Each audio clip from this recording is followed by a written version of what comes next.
Pardon?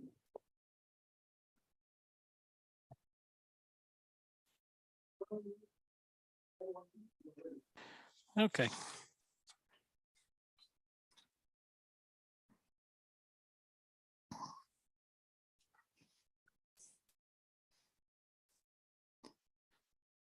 Patty? We're good? Okay. Okay. Hello, everyone. My name is Patty Misspelli. I'm the assessor assistant for the town of Northborough. Today it's November 15th, 2022, and we apologize for the delay in starting our meeting today. Before we begin, I'm going to read a script. This open meeting of the Board of Assessors is being conducted remotely pursuant to Chapter 22 of the Acts of 2022, an act relative to extending certain COVID-19 measures adopted during the state of emergency, signed into law on July 16th, 2022. All members of the Board of Assessors are allowed and encouraged to participate remotely. The act allows the Board of Assessors to meet entirely remotely as long as reasonable public access is afforded so that the public can follow the deliberations of the meeting. The public is encouraged to follow along using the posted agenda unless the chair notes otherwise. Members of the public who wish to view the live stream of this meeting may do so by going to Northborough Remote Meetings on YouTube via the link listed on the agenda. Ensuring public access does not ensure public participation unless such participation is required by law. This meeting will not feature public comment. To begin, I would like to take a roll call. Members, when I call your name, please respond in the affirmative. Chris Reedy, Yes. Paul Sabelli, Yes. and the staff, Brian Fernandez. Present. And again, my name is Patty Misspelli, Assessor Assistant. The first item on our agenda is to review and vote on the minutes of October 25th, 2022, our last meeting. Do I hear a motion to approve the minutes of the October 25th meeting? Move to accept. Do I have a second? Hold on a second, Patty. Patty.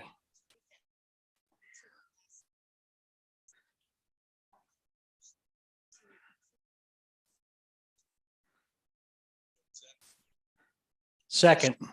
Patty. Patty, Yes, we have an echo. Hold on a second.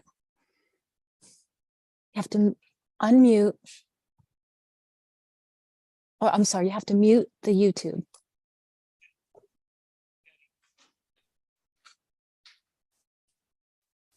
Bear with us, folks.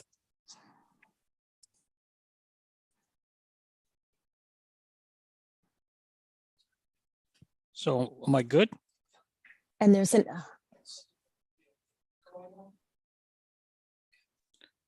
Paul, can you say something? Yeah, can you hear me? Yes, fine. okay, you're echoing too, Chris. I know. So I usually close the door. Yeah. I'll do that. Oh, Ryan, thank you. Okay, so everybody Okay. can hear each other? Everybody good with the way things sound? Yes. Chris, Okay. is your mic on? I can only hear your voice through the door, but not through the mic. The mic is on. I can turn up the volume.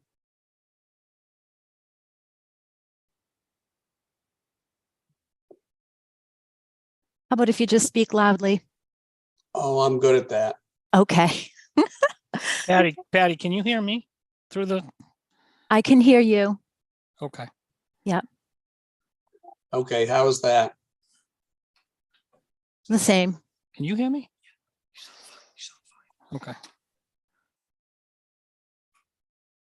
I'm going to. Does this sound any different?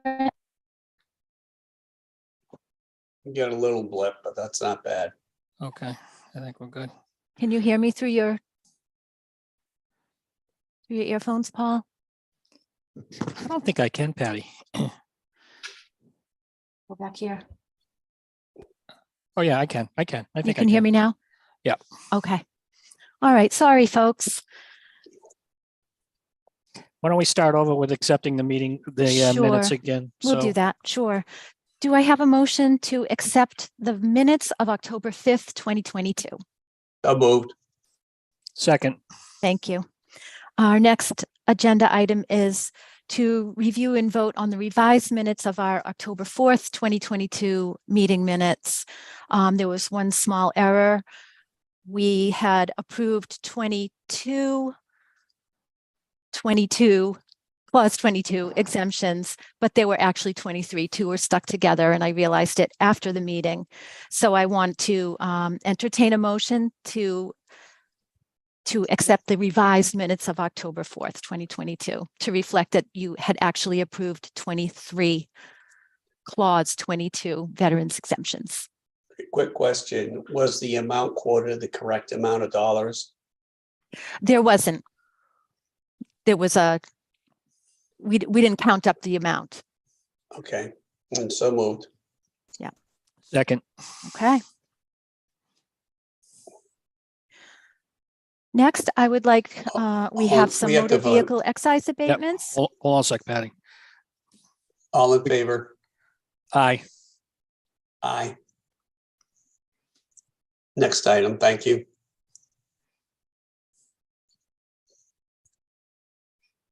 Are we all set? Yes, Sorry. Okay, next is, we have 16 motor vehicle excise abatements totaling $829.75. Do I have a motion to accept? so moved. Okay, Second, thank you. all those in favor? All those Aye. in favor?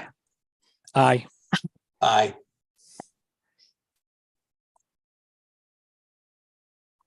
I do have an agenda item to review and discuss charitable exemption guidelines. However, I suggest that we table that topic for executive session because it involves some information that is not public with regard to two specific accounts.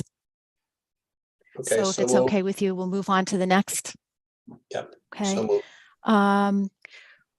Next is to review and vote on uncollectible personal property tax bills. We have 24 abatements from fiscal year 16 to fiscal year 22 in the total amount of $8,125.06. Do I have a motion So to moved. approve the abatements? Second, All those in favor? Aye. aye. Okay. We have some fiscal year 23 exemptions, the Veterans Clause 22 and Veterans Clause 22E. There are 6 22s and 1 22E clause exemptions. Do I have a motion to approve the exemptions? So moved. Second, All those in favor? Aye. aye. Thank you. Okay, and Paul, I think I'll let you take the reins on this one. We were going to review and discuss the tax classification recommendations to the Board of Selectmen. So Chris, as you know, we have 3 that we have to discuss. First of all, a single rate versus a split rate. And then we have to do the other 2, which is the residential exemption and the commercial, what is it, small business exemption? I don't have it in front of me. Yes. So why don't we start off with the split rate? I mean, I think, the dynamics of the town certainly haven't changed. The vast majority of the businesses in town are obviously small businesses. I know we do have some large businesses, such as up at the mall, and some people have been pointing to, a couple of large companies along Bartlett Street. But for the most part, I don't think the dynamics of this town has changed. I believe it's still, vastly small businesses like we see dotting Route 20 here in town. So I don't think a split rate certainly is going to be very applicable here. I just want to mention that I think nearly 70, just under 70% of the communities in Massachusetts have a single rate. You typically see this in larger cities with a bigger percentage of commercial and industrial, and I just don't think we have it. So I don't really believe it's applicable. Your thoughts? I agree with you. And the other factor is that while there are a few large scale businesses in town, is that the predominant value in the town is residential. And for that reason, it's not helpful to do it that way. The other thing would be is that eventually in any split rate, the amount of money that the commercial properties pay reduces their value, and that burden is placed back on the residential sector. Yeah, so basically what you're saying is as far as reducing the values, because it's most of them, we have to take into consideration on the income approach that a split rate certainly makes for larger capitalization rates, which puts downward pressure on the overall value. Good point. Other points we should also consider is, many of the businesses also pay personal property, a second tax on things such as inventory and office equipment, things of that nature, just equipment and running their businesses, depending on how they file, if they're a sole proprietor or corporation or such. So I think we also have to mention that as well. The other thing I also think that people don't recognize is how much the businesses contribute to the community through various charitable things through the town. And I think it's really important to note many of them do it without any fanfare or and I think it's it's important for a small community. I think a lot of those donations go a long way in helping recreational type things and the town celebration and things of that sort. So I just want to make sure we mention that. So my feeling is to support continuing with my recommendation to the selectmen would be to continue with a single rate. I don't think this is, we're a candidate for a split rate here. Chris? I agree. And do you want to make a motion on that? Sure, I make a motion to recommend to the selectmen to continue with a single rate for FY23. So moved. Second? Aye. Aye. Okay. The next one we got to talk about is the residential exemption. Unlike the split rate essentially shifts burden from one class of property to another. The residential exemption actually shifts burden within the class. So it's basically going to shift the burden off the small or the lower assessed properties onto the higher assessed properties. This is not very popular. I think only 15 or 16 towns, if I remember correctly in my research, out of 351 communities have ever adopted it. You typically find this in areas that have a higher or a high rate of investment properties, Boston, Cambridge, or some of the communities down on the Cape where you have a lot of second homes. So you'll find some of them down in the communities along the Cape. Totally does not apply here. Obviously, we don't have a lot of vacation homes in Northborough, nor do we have a lot of investment-owned properties. Very low percentage. So it's really kind of a no-brainer in a community like this. I don't know any towns around us that have it. Chris, anything to add on that? No, I don't. Make a motion to accept and approve the not using the residential exemption. Second. Okay. All those in favor? Aye. Aye. The last one is I don't have it in front of me, the commercial small business. Yeah. Small business. And again, this is another one that's like the residential, is a shift within the class or between the 300 and 400 class. Commercial industrial shifts off the industrial, I believe, onto the commercial. Again, we don't have a big enough base. Again, it's only a handful of towns, 14, 15 towns in this state that have adopted this. You'll find it in a lot of the, cities or communities that have very large industrial bases. And it's not very popular. Certainly, we don't fit the bill for it. So, Chris, anything else to add? Well, the one fact is the Department of Revenue does not recommend using this because it's very difficult to enforce. Best example would be is a small business with a value, a small business under $1 million would have, and a good example of that would be a branch bank, Bank of America. They would qualify for the value under $100,000 and X amount of employees. However, they're a large multinational corporation, and it would defeat the purpose of giving aid to local.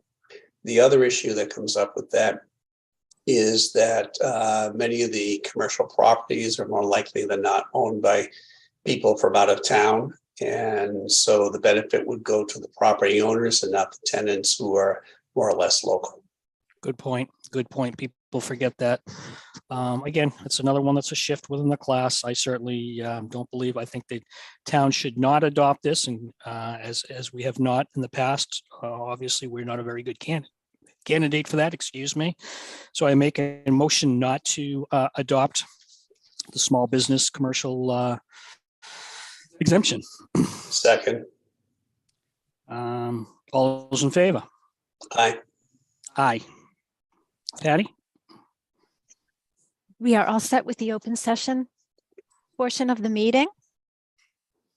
Unless anybody has anything else to add, we'll go Nope. into executive session. We will not be coming back to adjourn. We'll adjourn directly from executive session. Okay, Patty, let me make a motion to move directly to executive session. Second. All those Okay. in favor? Aye. Aye. Thank you very much.